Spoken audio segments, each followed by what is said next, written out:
Saya jumpa dengan jamaah, ada jamaah pengajian. Saya tengok telinga dia ada berlubang. Maknanya dulu dia guna apa? Subang. Saya tanya, awak ni nampaknya dulu ada guna subang. Ya Ustaz Somad, saya ni dulu jahat. Saya minum khamar, saya guna sabu-sabu, saya mencuri. Macam mana awak bertaubat? Masa tu ada orang meninggal. Saya tengok. Lepas tu saya tengok tepi kubur. Masa saya tengok tepi kubur, macam ada orang yang dorong saya dari belakang, saya pun masuk ke dalam.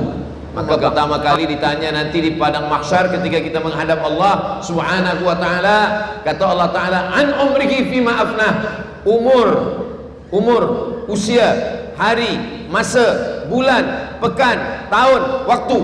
Itulah yang akan ditanya. InsyaAllah semua waktu kita ni bernilai ibadah kalau kita sebut nama Allah. Saya melangkahkan kaki tadi dari Kuching sampai ke Gedong ini insyaAllah dengan menyebut nama Allah. Bismillahi tawakkaltu ala Allah, la haula wala quwata illa billah. Semua aktiviti yang kita buat itu kalau dia sebut atas nama Allah, maka semua waktu ini bernilai ibadah. Tak ada yang kosong. Tidur pun ibadah. Bila dia sebut nama Allah, bismika Allahumma ahya wa amut, makan pun ibadah.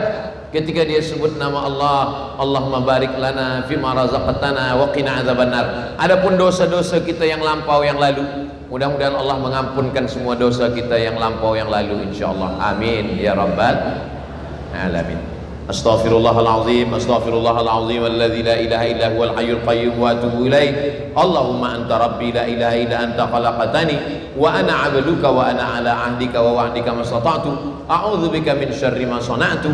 Abu'u laka bi ni'matika 'alayya wa abu'u bi dhanbi faghfir li fa innahu la yaghfiru dzunuba illa anta. Sehingga nanti bila kita menghadap Allah Subhanahu wa taala ditanya tentang waktu, yataqarabuz zaman, waktu semakin dekat. 1447. Sekarang ni kita dah masuk 1447. Ini dah bulan Zulqa'dah. Lepas ni bulan Zulhijjah. Habis Zulhijjah masuk 1448. Kita sudah masuk 448 bulan Muharram. Begitulah waktu cepat berlalu. Tak lama selepas Muharram, Safar, Rabiul Awal, Maulid, Rabiul Akhir, Jumadil Awal, Jumadil Akhir, Rajab, Isra' Mi'raj, Sya'ban, nisfu Sya'ban, Ramadan, dah masuk pula bulan puasa, nuzul Quran, Syawal, selepas Syawal masuk balik Zulqa'dah. Begitulah cepatnya waktu. Tapi saya yakin dan percaya semua waktu ini nanti segala yang dibagi Allah kepada kita semuanya bernilai amal-amal soleh. Amin ya rabbal alamin. Seterusnya yang kedua, peringatan akhir zaman. Kata Nabi SAW yang kedua, kasratul haraj. Kasratu banyak, haraj perang. Memanglah dari dulu sudah ada perang. Perang antara kaum muslimin dengan kafir musyrik, perang Badar, perang Uhud, banyak. Tapi di akhir zaman ini semakin banyak. Sebelum ini kita mengenal ada namanya Arab Spring. Arab Spring ini bermula daripada Tunisia. Ada seorang yang membakar diri sebab susah nak mencari kerja. Dia stres, dia bunuh diri. Lalu kemudian bergembus kepada Libya, Muammar Gaddafi pun jatuh. Lalu kemudian ke Irak, Saddam Hussein pun tumbang. Lalu kemudian ke Yaman, Yaman pun pecah. Yaman Utara dikuasai oleh Syiah Houthi. Lalu kemudian pula sampai ke Mesir.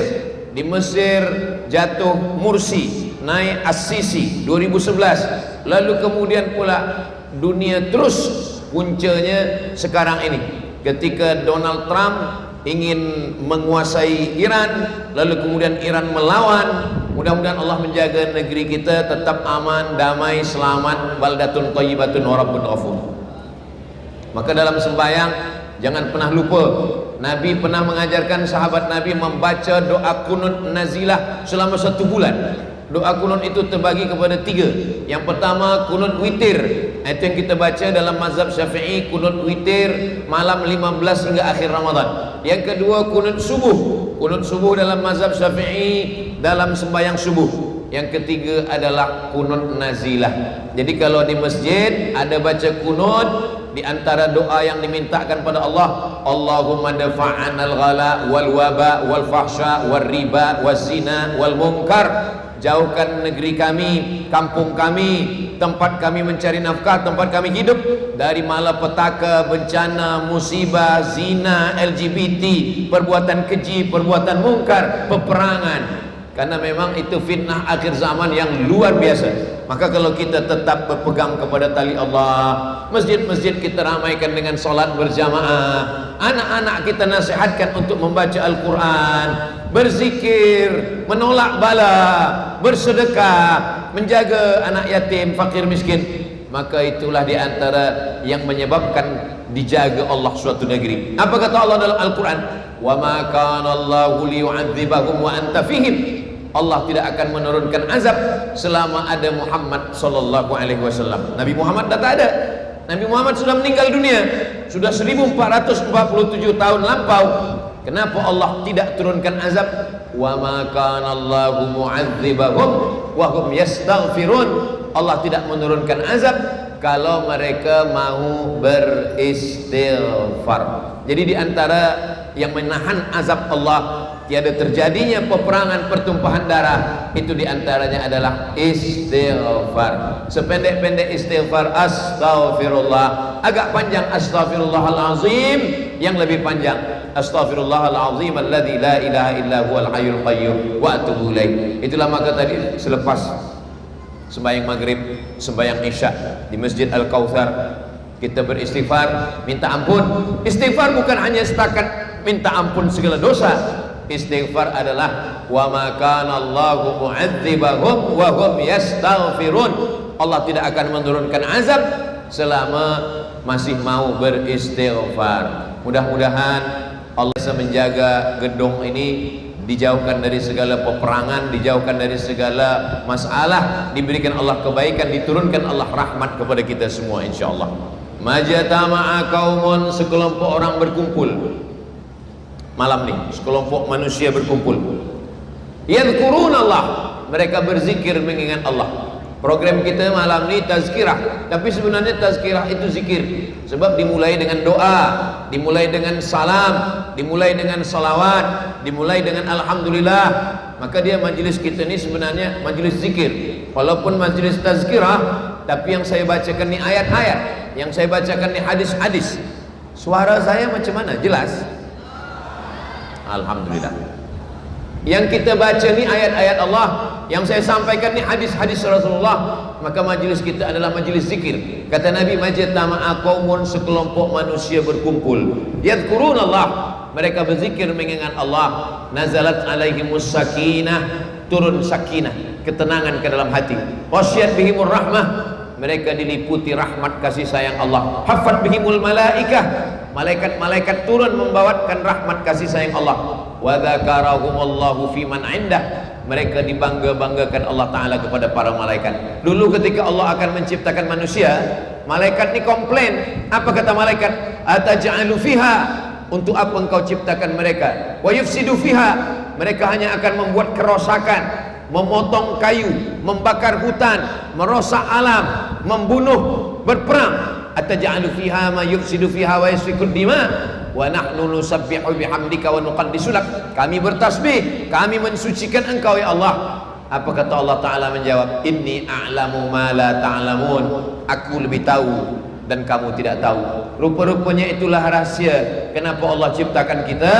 Walaupun ada yang berperang, walaupun banyak yang membunuh, walaupun banyak yang buat dosa, tapi ada hamba Allah yang masih duduk bersimpuh berzikir, tegak mengucap nama Allah. Alladzina yadhkurunallah, orang-orang yang menyebut nama Allah qiyaman, yang tegak menyebut nama Allah, wa qu'udan, yang duduk menyebut nama Allah, wa ala junubihim, yang ada di hospital, yang ada di bilik ICU, yang ada di tempat-tempat rumah dalam keadaan sakit. Semoga keluarga, saudara, family yang ada sakit diangkat Allah penyakitnya, disehatkan insyaallah. Maka di majlis-majlis ilmu, disitulah diturunkan rahmat Allah Subhanahu wa ta'ala. Sampai hari ini perang ini belum berakhir lagi. Negeri yang besar, negara yang besar, dia akan mengambil negara yang kecil. Dia ingin menguasai dunia. Israel, mereka ingin membina sebuah negara yang disebut dengan Great Israelian.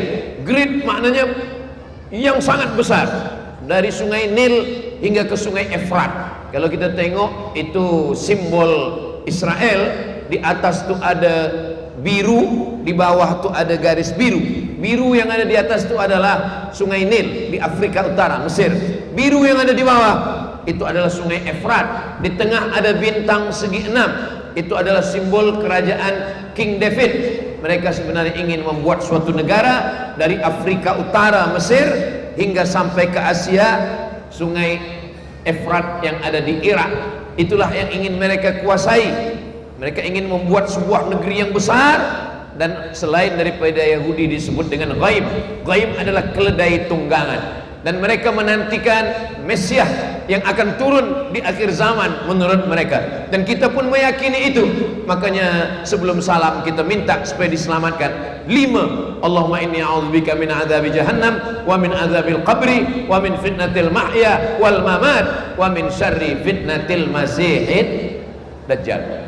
Jadi kita pun sebenarnya, mereka meyakini sebagai Mesias, kita meyakininya sebagai Al-Masih Ad-Dajjal. Jadi kalau kita amalkan ini, kita baca di antaranya kata Nabi sallallahu alaihi wasallam, orang yang membaca surah Al-Kahfi malam Jumat. Nah, ini sudah malam Isnin, malam Jumat yang lampau. Man qara'a surat Al-Kahfi, siapa yang membaca surat Al-Kahfi lepas maghrib, petang Jumat, malam Jumat, siang Jumat, maka semuanya kata Allah Ta'ala, adha'alahu min nur, diberikan Allah dia cahaya. Dengan cahaya itu dia boleh membezakan mana yang betul, mana yang salah, mana yang hak, mana yang batil, mana yang bengkok, mana yang lurus, mana hitam, mana putih. Kerana apa? Kerana Allah bagikan dia hidayah, bagikan dia pencerahan, bagikan dia cahaya, sehingga dia boleh menapaki jalan yang baik. Sebagaimana doa-doa kita kepada Allah 17 kali kita ulang sehari semalam. Ihdinas siratal mustaqim. Subuh, Allahumma hdina fiman hadait. Duduk antara dua sujud 8. Allahumma hdini wa'afini, Allahumma rabbighfirli warhamni wajburni warfa'ni warzuqni wahdini wa'afini wa'fu'anni. Sesungguhnya semua ini kita ingin minta supaya terselamatkan dari fitnah akhir zaman yang luar biasa. Berikutnya yang ketiga. Sampai berapa ini? Ustaz Abdul Somad tadi sampaikan yang pertama, yang kedua, yang ketiga. Saya bagi tazkirah, dimaklumkan Ustaz Abdul Somad bagi tazkirah pukul 9, selesai pukul 10. Di mana-mana saya bagi tazkirah 60 menit, kecuali di gedung lebih sikit, 62 menit. Yang ketiga kata Nabi, dibacakannya ayat innamal khamru. Ini yang ketiga nih, khamar. Zaman dulu khamar ini anggur, buah anggur dipijak-pijak, dihancurkan, ditapis dengan kain, dimasukkan dalam cawan, ditunggu selama seminggu, berbuih. Itulah dia namanya khamar.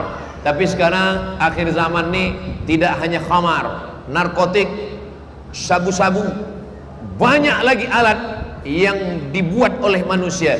Zaman dulu orang ingin mabuk, dia makan buah kecubung. Orang ingin mabuk, dia isap shisha, hasis. Hasis ini adalah daripada daun ganja.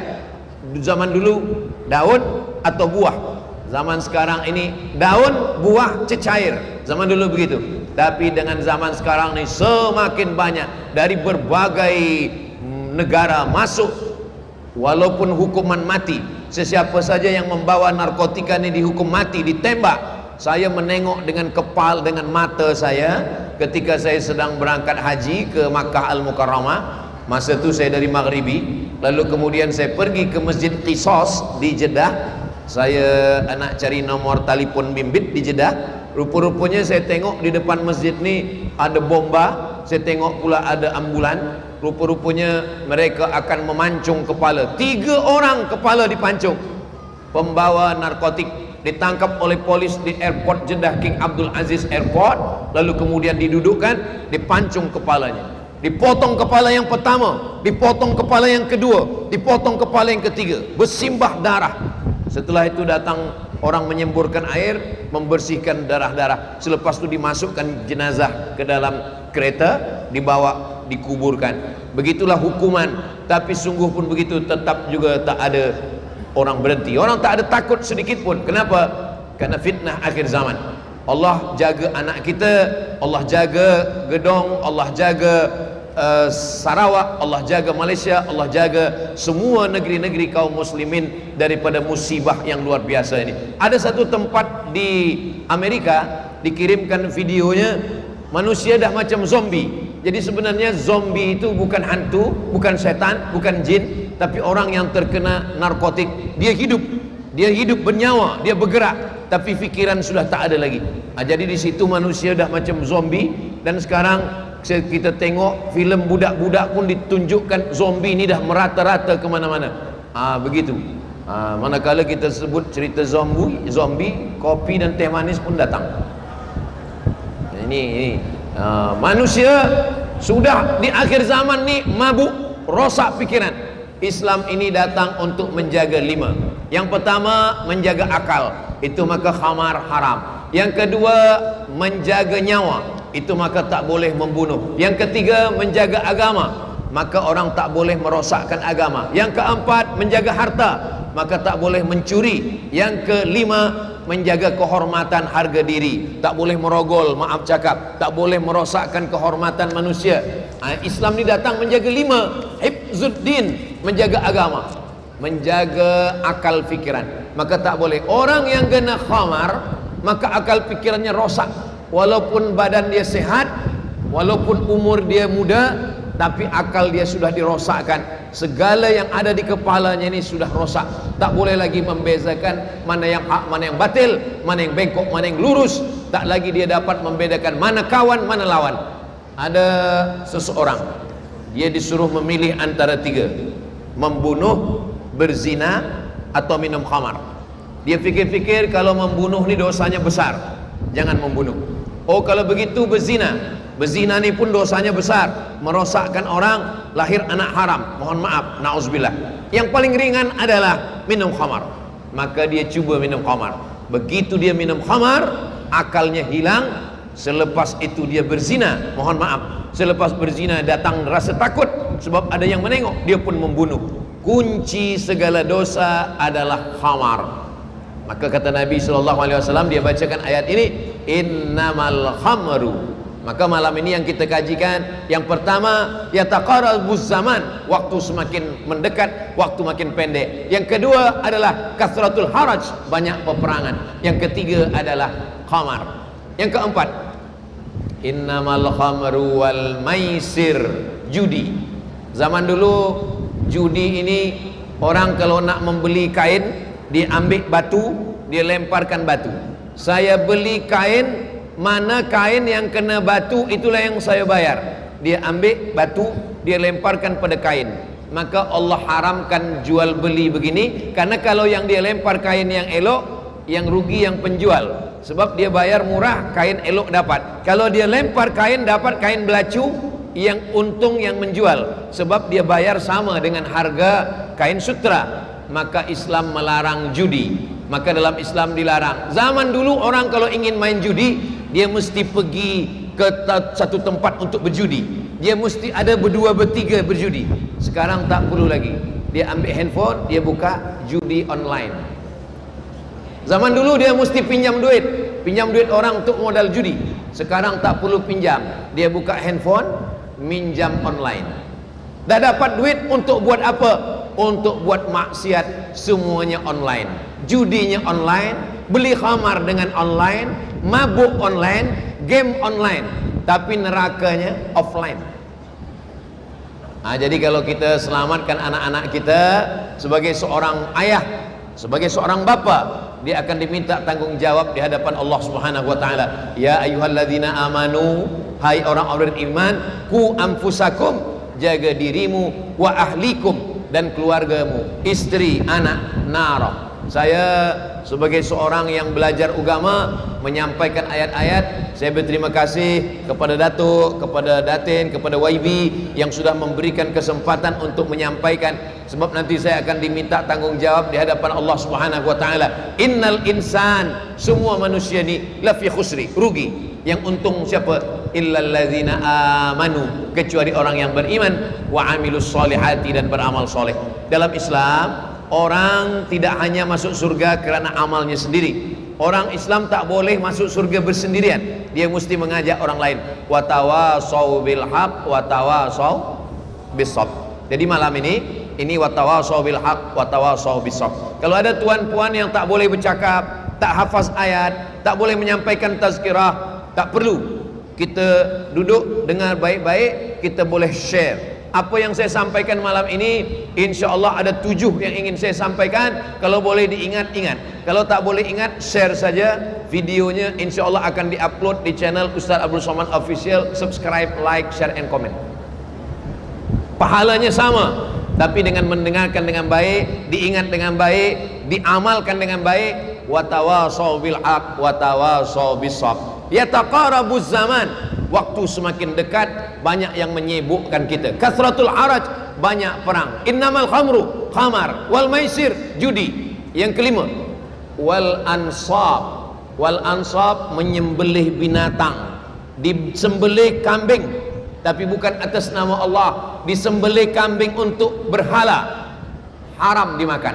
Wa ma uhilla bihi li ghairillah, kerana dia disembelih bukan atas nama Allah Subhanahu wa taala. Tak lama lagi kita akan menyembelih kambing. Ajaran Islam sama dengan ajaran orang dulu sebelum Islam.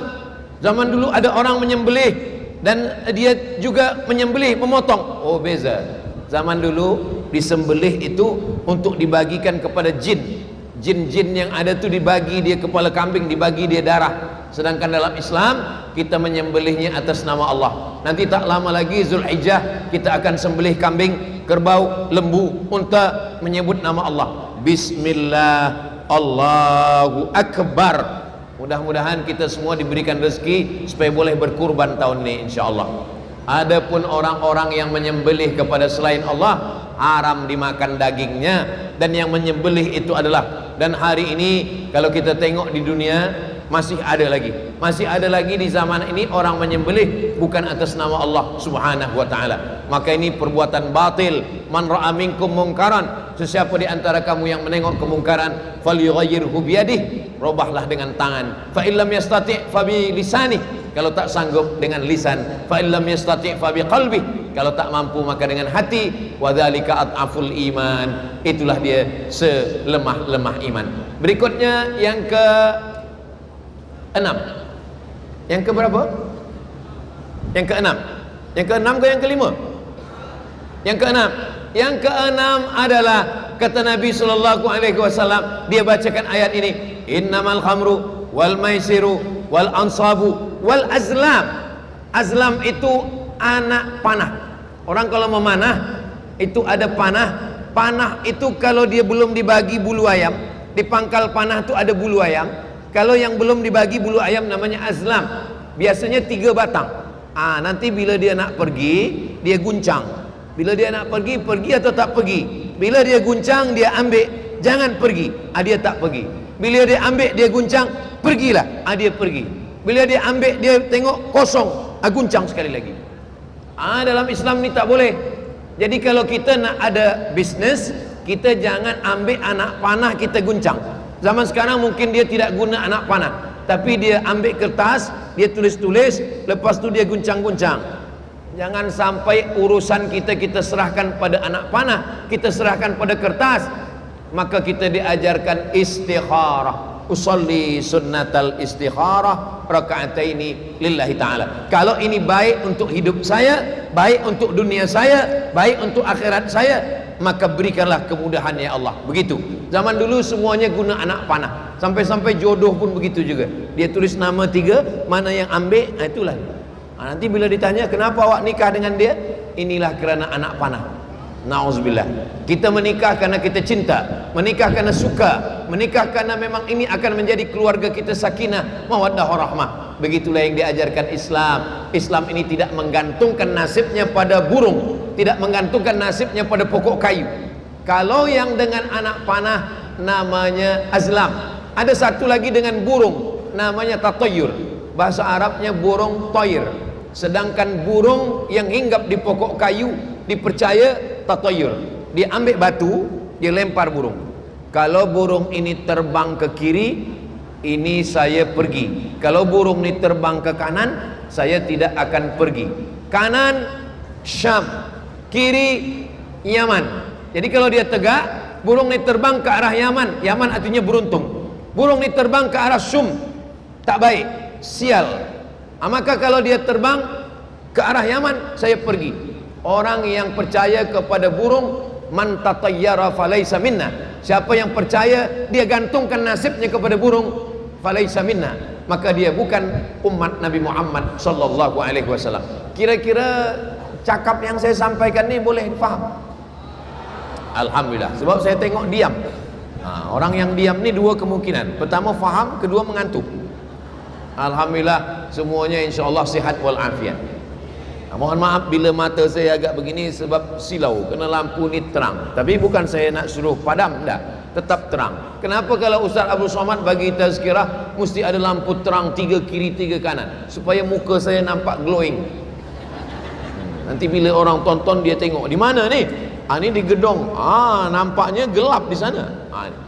Jadi bila mata saya agak begini, saya mohon maaf. Saya tak sakit mata. InsyaAllah kita sihat walafiat. Jadi yang ke-6 adalah jangan menggantungkan nasib pada burung, jangan menggantungkan nasib pada anak panah. Adakah orang zaman sekarang masih menggantungkan nasib pada burung, pada anak panah? Tak ada.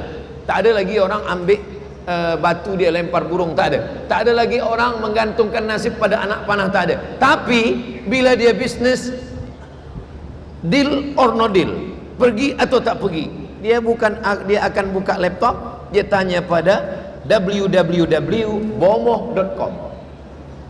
Dia akan bertanya kepada orang, yang orang itu akan bertanya kepada jin. Ada satu surah dalam Al-Quran juzuk 29 namanya surah Al-Jin. Dalam surah Al-Jin itu dikatakan ya'udzuuna birijalim minal jinni. Ada sekelompok manusia meminta perlindungan kepada jin, berkawan dengan jin, bersahabat dengan jin, meminta kepada makhluk yang lain. Sedangkan kita meminta kepada Allah. Dalam sembahyang kita katakan 17 kali sehari semalam, iyyaka na'budu wa iyyaka nasta'in. Man atakahinan, siapa yang datang kepada bomoh, fasaddaqahu, dia percaya, falam tuqbal lahu salatun arba'ina lailah, tak diterima sembahyangnya 40 hari 40 malam. Man ata'arrafan, siapa yang datang kepada bomoh, fasaddaqahu, dia percaya, falam tuqbal lahu salatun, tidak diterima, faqad kafara bima unzila ala Muhammad, maka dia termasuk tergolong orang yang sudah kafir kepada Nabi Muhammad sallallahu alaihi wasallam. Kalau kita pernah melakukan ini, percaya kepada burung terbang, percaya kepada suara burung, percaya kepada ramalan, percaya kepada bomoh, maka kita bertaubat, minta ampun kepada Allah. Innallaha la yaghfiru ayyushraka bihi, Allah tidak mengampunkan dosa-dosa syirik, wa yaghfiru ma duna dzalika liman yasha. Allah mengampunkan dosa kepada selain itu. Mudah-mudahan Allah menerima taubat kita. Ya ayyuhalladzina amanu, hai orang yang beriman, tubu ilallah, bertaubatlah kepada Allah, taubatan nasuha, taubat yang sebenar-benar taubat. Last sekali, yang ketujuh.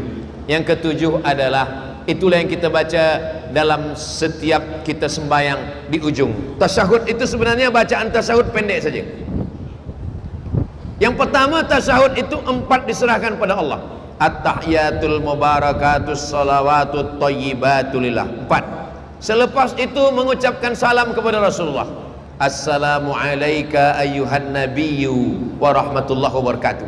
Selepas itu mengucapkan salam kepada semua makhluk. Wassalamu alayna wa ala ibadillahis salihin. Selepas itu syahadat 2. Asyhadu an la ilaha illallah wa asyhadu anna muhammadan rasulullah. Selepas itu selawat. Orang yang tidak berselawat pada tasyahud akhir batal salat menurut mazhab Syafi'i. Sependek-pendek selawat, Allahumma salli ala Sayyidina Muhammad wa ala ali Sayyidina Muhammad. Seelok-elok selawat, selawat Ibrahimiyah. yang ada Ibrahimnya. Allahumma salli ala Sayyidina Muhammad wa ala ali Sayyidina Muhammad kama sallaita ala Sayyidina Ibrahim wa ala ali Sayyidina Ibrahim. Allahumma barik ala Sayyidina Muhammad wa ala ali Sayyidina Muhammad kama barakta ala Sayyidina Ibrahim wa ala ali Sayyidina Ibrahim fil alamina innaka Hamidum Majid. Cukup. Kalau dia nak salam sah. Tapi seelok-eloknya dia tambah doa, Allahumma ighfir li ma qaddamtu wa ma akhartu wa ma asrartu wa ma a'lantu wa ma asraftu wa ma anta a'lamu bihi minni antal muqaddim wa antal muakhiru la ilaha illa anta subhanaka inni kuntu minadh zalimin. Yang hafaz alhamdulillah, yang belum hafaz segera hafaz, yang tak hafaz ulang hafaz balik, yang tak hafaz dah cuba-cuba innalillah.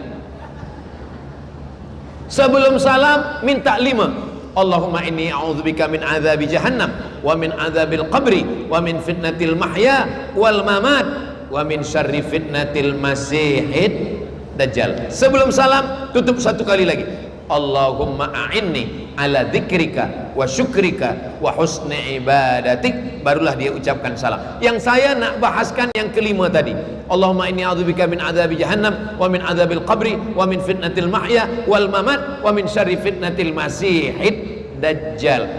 Dajjal ada cincin emas.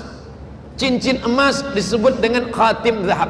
Khatim cincin zahab emas. Tapi kalau cincin besi disepuh dengan emas, selepas dipakai 2-3 hari berubah warnanya, maka disebut dengan khatim mudajjal. Khatim mudajjal maknanya bukan cincin dajjal, maknanya cincin yang tidak original, cincin yang palsu. Ada mangkuk dari emas.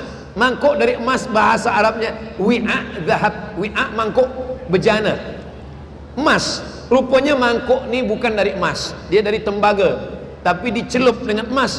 Orang sangka emas, dia beli, dia bawa balik ke rumah. Selepas pakai 2-3 hari berubah warnanya, maka maknanya wi'a mudajjal. Jadi makna dajjal adalah yang palsu. Kenapa ada al-masih dajjal? Sebab ada al-masih yang original.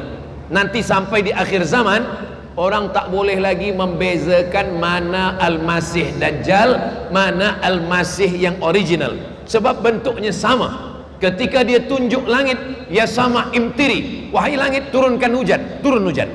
Dia tunjuk bumi, ya ardi umbuti, wahai tanah tumbuhkan tanaman, tumbuh tanaman. Ada mayat mati, dia tunjuk, ya mayat qum, wahai mayat tegak berdiri, dia boleh tegak berdiri. Dan di akhir zaman ni kalau kita tengok, orang tak lagi boleh membezakan mana yang hak, mana yang hoax. Antara hak dengan hoax tak lagi boleh membezakan. Sudah ada 3 orang datang ke rumah saya. 3 orang datang ke rumah saya, yang satu doktor, yang satu lagi ustaz, yang satu lagi jamaah. Ketiga-tiganya ingin membeli obat kuat.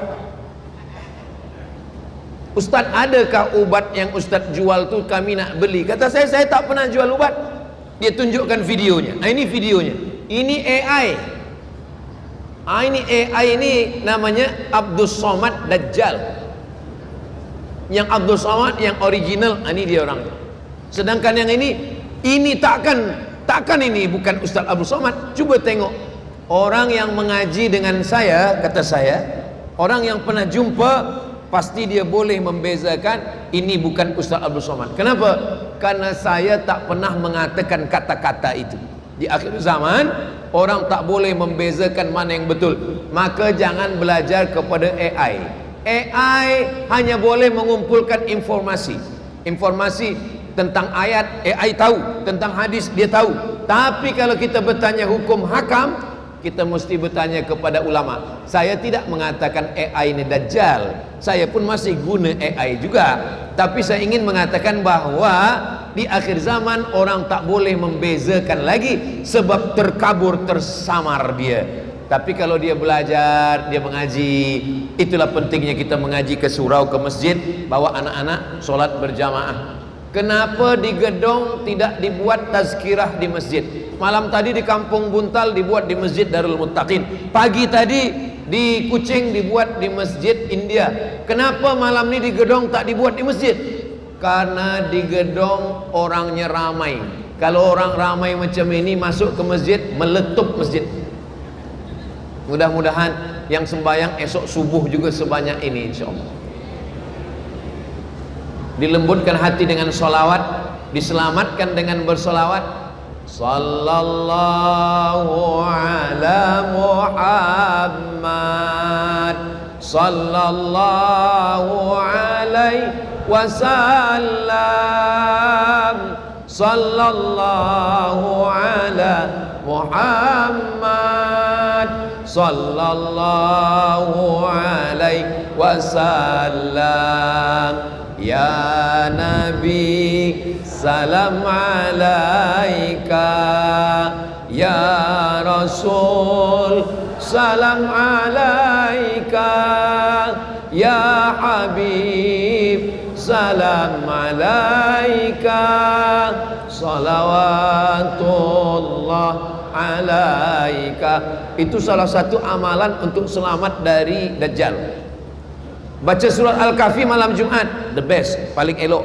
Menghafal 10 ayat, 10 ayat awal Al-Kahfi, 10 ayat ujung Al-Kahfi, elok. Bersolawat, connecting hubungan kita dengan Rasulullah sallallahu alaihi wasallam. Kalau ada yang mengajarkan zikir la ilaha illallah, elok. Nabi mengatakan afdhalu dzikri la ilaha illallah. Tapi solawat jangan sampai putus. Allahumma sholli ala sayyidina Muhammad. Orang-orang tua dulu bila dia bagi ubat, dia baca selawat. Bila dia nak memasak, dia baca selawat. Sampai membilas kain, dia siram pun dia baca selawat. Sampai ketika dia membasuh daging yang nak dimasak pun berselawat. Mengajarkan anak supaya demamnya turun pun dengan banyak selawat. Kenapa? Karena kita sedang terhubung dengan Rasulullah sallallahu alaihi wasallam. Kami berselawat tak boleh menyanyi-nyanyi seperti Ustaz Samad. Tak usah berselawat menyanyi. Selawat biasa saja. Sependek-pendek selawat. Allahumma salli ala sayyidina Muhammad wa ala ali sayyidina Muhammad. Man shalla alayya salatan, siapa yang berselawat satu kali, sallallahu alaihi biha asyra, Allah berikan dia 10 kebaikan. Wa huttan anhu asyara sayyiat, ditutupi 10 kesalahan. Wa rufi'an lahu asyara darajat, dinaikkan 10 darajah tingkatan kemuliaan. Tadi kami sampai azan maghrib. Manakala azan maghrib tadi kami sampai, kami sembahyang maghrib, lepas itu rehat sekejap, lepas itu saya dengar solawat yang dilantungkan oleh grup hadrah. Kenapa belia-belia kita bersorban? Sebab bersorban adalah sunnah, kerana Nabi Muhammad sallallahu alaihi wasallam bersorban. Kenapa mereka gunakan jubah? Kerana jubah adalah sunnah, kerana Nabi Muhammad sallallahu alaihi wasallam berjubah. Jadi kalau ingin ikut sunnah Nabi, guna sorban, guna jubah. Kalau belum mampu, jangan olok, jangan ejek. Kenapa mereka bersorban? Karena anak-anak mulia kita di pondok tahfiz Quran, mereka menghafaz Quran. Jadi kalau di dalam kepalanya ada 30 juzuk, diikat dengan Al-Quran, diikat dengan sorban. Jadi kalau diikat dengan sorban, itu di kepalanya 30 juzuk. Kalau pakai kepiah macam ini dalam kepalanya juz 30. Jadilah daripada tak ada sama sekali. Anak-anak kita dididik dengan agama yang baik, akidahnya benar, ibadah ke masjid, jauh dari khamar, selamat dari dajjal. InsyaAllah sesuai dengan tajuk kita malam ini, peringatan akhir zaman, persiapkanlah dirimu. 7 yang saya sampaikan tadi, kalau kita amalkan dari ayat Quran, dari sunnah Nabi, InsyaAllah Allah akan menjaga kita. Kira-kira yang 7 tadi boleh diingat? Insya Allah pukul 10. Tadi saya mula pukul 9, sekarang dah pukul 10. Rupa-rupanya kalau kita bagi tazkirah di tempat orang-orang yang hatinya terbuka, dapat hidayah, apa yang kita sampaikan itu terasa cepat berlalu.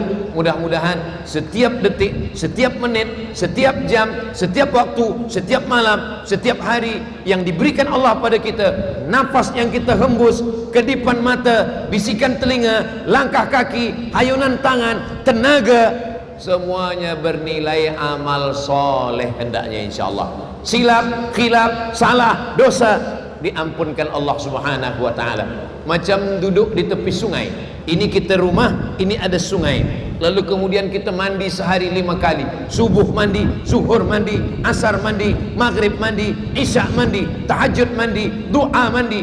Kata Nabi, kalau kamu ada rumah tepi sungai, ada sungai, kamu mandi 1 hari 5 kali, masih adakah daki di badan kamu? Kata sahabat, tak ada, bersih.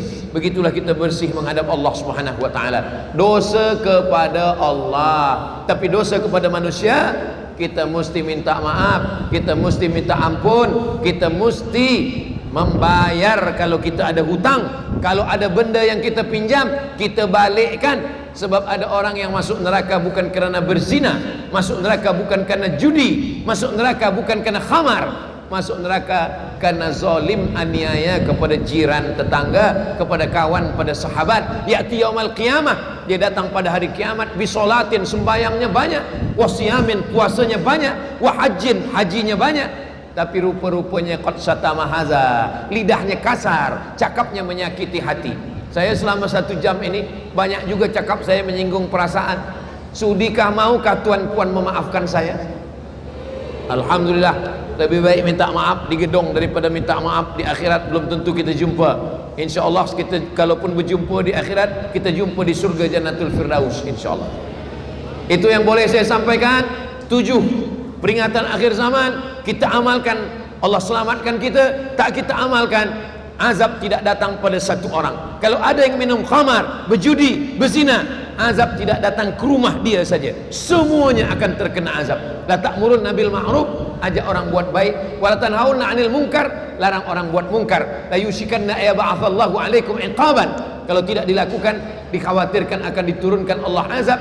Thumma tad'unahu, kamu berdoa kepada Allah, fala yustajabu lakum, doa tak dikabulkan karena tidak melakukan amar ma'ruf nahi mungkar. Itu yang boleh saya sampaikan. Terima kasih segala perhatian, mohon maaf segala kesilapan dan kekhilafan. Saya tutup dengan pantun penutup, menangkap puyuh di Bukit Selasih. Thank you dan terima kasih.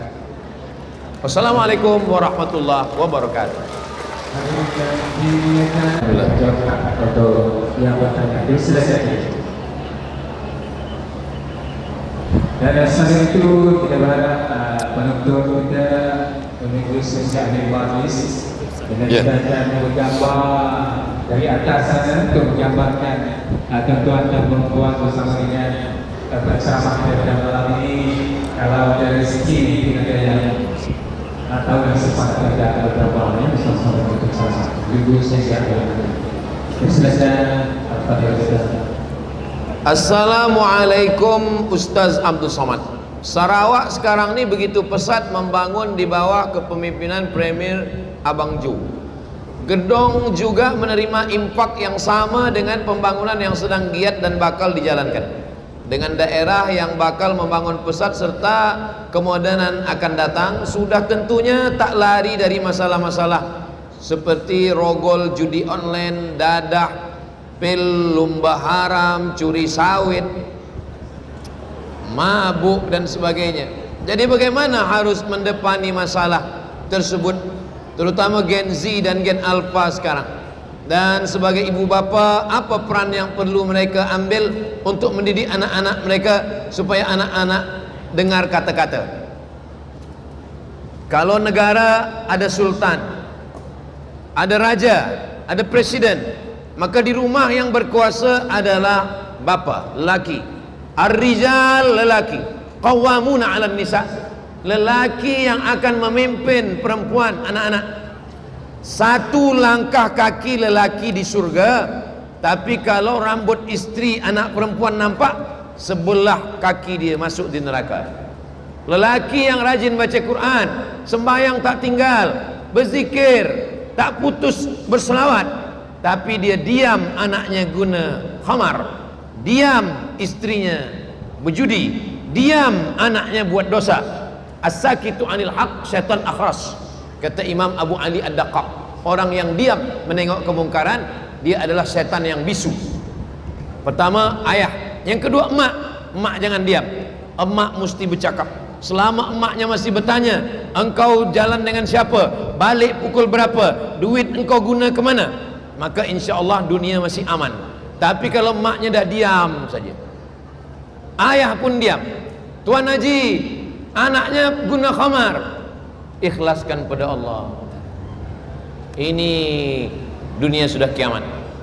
Polis yang diberi Allah Subhanahu wa taala amanah, tentera, semua kaki tangan kerajaan yang diberikan Allah SWT amanah. Semua kita ini diberi Allah Ta'ala amanah. Saya diberi Allah Ta'ala amanah untuk diberikan pelajaran-pelajaran. Selepas itu saya mesti menyampaikan amanah, menyampaikan.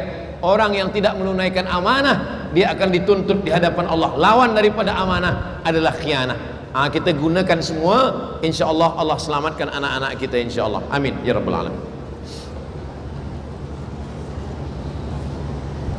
Sekarang dah tahun 2026, zaman pendigitalan, digital, Facebook, WhatsApp, Instagram dan sebagainya. Semua maklumat boleh didapat dengan ujung jari, apa yang baik ataupun yang tak baik. Jadi soalannya, mengapa medsos ini perlu wujud? Kerana dengan adanya medsos ini boleh merosakkan akidah dan akhlak remaja muslim. Kalau ada orang mengatakan TikTok itu jahat karena dia menengok yang jahat-jahat. Jamaah di gedung kenal dengan Ustaz Abdul Somad melalui TikTok. Maka kita berlumba-lumba, kita isi TikTok itu dengan salawat, kita isi TikTok itu dengan tazkirah. Tazkirah Ustaz Abdul Somad 1 jam, potong 1 minit, masukkan ke dalam. 10 orang share. Kalau kita diam, TikTok, Instagram, YouTube, dia macam pisau. Pisau kalau kita potongkan ke ayam, halal. Tapi kalau kita potongkan ke leher, mati. Maka Instagram juga. Kalau ada orang mengatakan ini YouTube ni punya Yahudi, memanglah betul dia punya alat. Tapi jamaah kenal Ustaz dengan YouTube. Banyak yang boleh kita ambil manfaat dari YouTube. Macam mana kita nak menjaga akidah melalui tazkirah. Saya di beberapa tempat tak boleh masuk, tapi orang boleh dengar tazkirah melalui YouTube. Jadi balik kepada diri kita masing-masing. Kitalah yang mengendalikan YouTube itu. Kalau baik kita tengok, yang tak baik kita buang. Membaca pun sama. Zaman dulu ada suku yang mengharamkan membaca. Membaca tak boleh, karena kalau dia membaca, nanti dia akan membaca yang tak baik. Sama juga dengan menulis. Menulis pun juga sama, karena dia adalah alat. Maka sosial media itu adalah alat. Kitalah yang mengendalikan diri kita sendiri. Sampai hari ini ulama menghukumi sosial media sebagai alat. Hukum alat adalah macam mana tujuannya. Kalau dipakai untuk yang tak baik, dia menjadi haram. Tapi kalau dipakai untuk yang baik, maka insya Allah dia menjadi baik.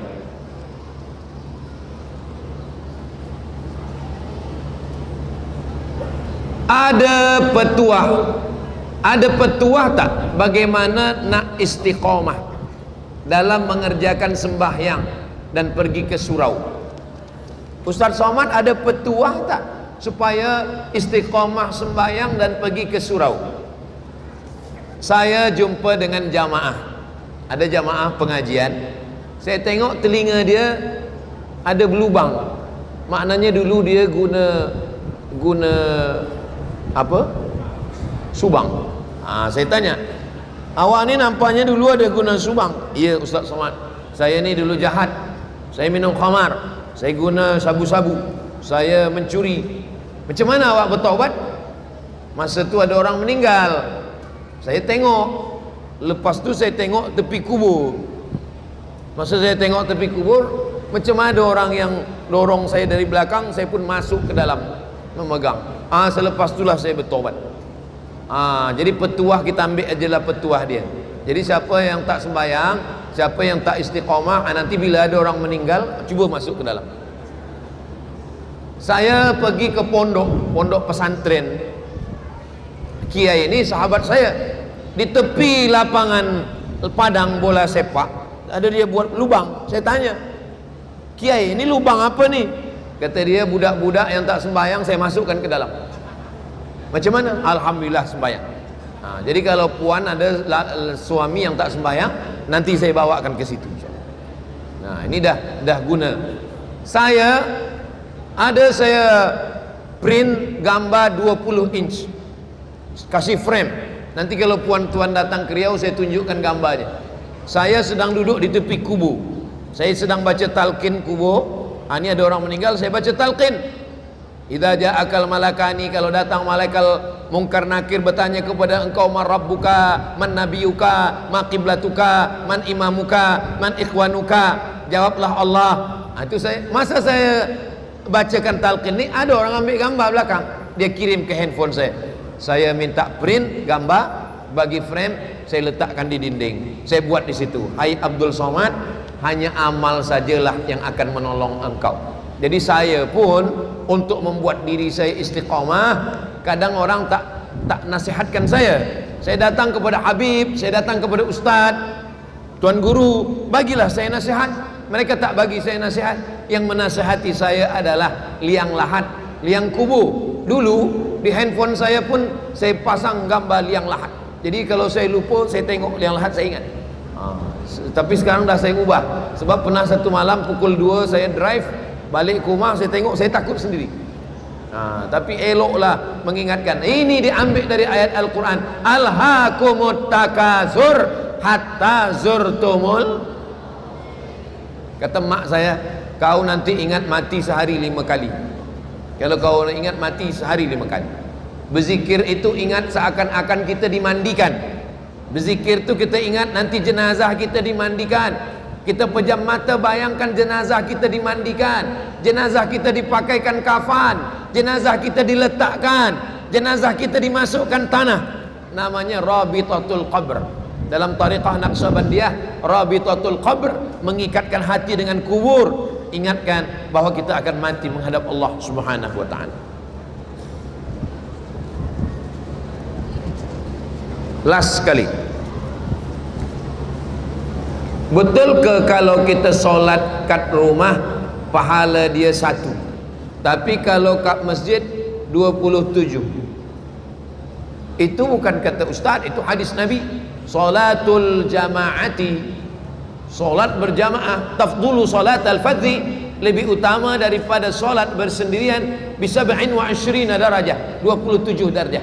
Jadi kalau kita sembahyang sendiri 1, di masjid 27, Masjidil Haram 100.000, di Makkah 1.000, di Madinah 1.000, di Makkah 100.000, di Madinah 1.000, Masjidil Aqsa 500. Sebab saya 1 tu, betul ke kalau solat kat rumah 1, kalau kat masjid 27? Sebab saya rasa yang 1 tu pun lebih eksklusif. Sembayang ni bukan rasa-rasa. Karena kalau rasa-rasa, nanti bila kita tanya, masjid, rumah, tak sembayang, mana yang eksklusif? Kata yang tak sembayang. Saya rasa tak sembayang lebih eksklusif. Kita beramal ini ikut dalil, ikut Quran, ikut hadis, ikut ulama. Sebab kita bukan ulama, maka kita ikut ulama. Tiga pesan Nabi. Taraktu fikum amraini, saya tinggalkan kamu 2. In tamassaktum bihima, kalau kamu pegang yang 2, kamu tak akan sesat untuk selamanya. Kitab Allah, Al-Quran, wa sunnati, dan sunnah Rasulullah. Pegang yang 2. Yang ketiga, al ulama warathatul anbiya, ulama pewaris para nabi. Kalau kata ulama sembahyang ke masjid, tumbuhkan rasa, jangan ikutkan rasa hati kalau dia bercanggah dengan Al-Quran dan sunnah. Kalau ada orang rasa sendiri tenang, lama-lama nanti rasa tak sembayang tenang, nanti lama-lama di bawah pokok kayu tenang, akhirnya mati dalam kesesatan.